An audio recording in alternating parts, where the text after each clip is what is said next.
একদিন রাতে মাসির বাড়ি থেকে ফেরার পথে দেখি যে অনেক রাত হয়ে গেছে। তাই আমি আর রমেশ দাঁড়িয়ে আছি বাসের জন্য বাস স্ট্যান্ডে।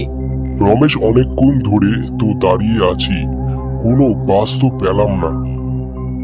হ্যাঁ, ঠিকই বলেছিস, অনেক সময় ধরেই দাঁড়িয়ে থাকার পরও কোনো গাড়ি পাওয়া যাচ্ছে না। তবে তাহলে কি করবি? চ তাহলে দুজন মিলে রাস্তা দিয়ে হাঁটতে থাকি, দেখি আশেপাশে কাউকে তো দেখছি না এবং রাস্তাতে কোনো গাড়িও নেই। পুরো এলাকাটা জনশূন্য। তবে জনশূন্য হবেই না কেন, এখন বাজে রাত 12টা।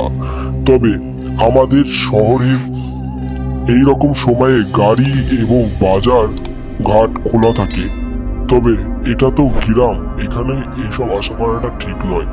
কিছুটা পথ হাঁটতে হাঁটতে দেখি যে পেছনে রমেশ আসছিল, তাকে আর খুঁজে পাওয়া যাচ্ছে না। আমি জোরে জোরে ডাকতে লাগলাম, রমেশ রমেশ বলে, কিন্তু কিছুই হলো না। রমেশ হারিয়ে গেল হঠাৎ। তারপর আমি রমেশকে খুঁজছিলাম, হঠাৎ তখন কে একজন আমার সামনে দাঁড়িয়ে রয়েছে।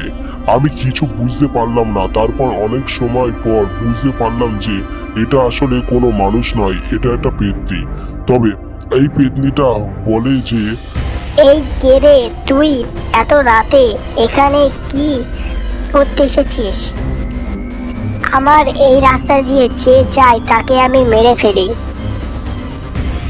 তোদের মধ্যে একজনের রক্ত খেয়েছি এবং তাকে মেরে ফেলে দিয়েছি, এবার তোর পালা। পেতনির এরকম কথা শুনে আমি এখান থেকে ছুটে পালিয়ে গেলাম কোনো রকম ভাবে প্রাণটাকে বাঁচিয়ে।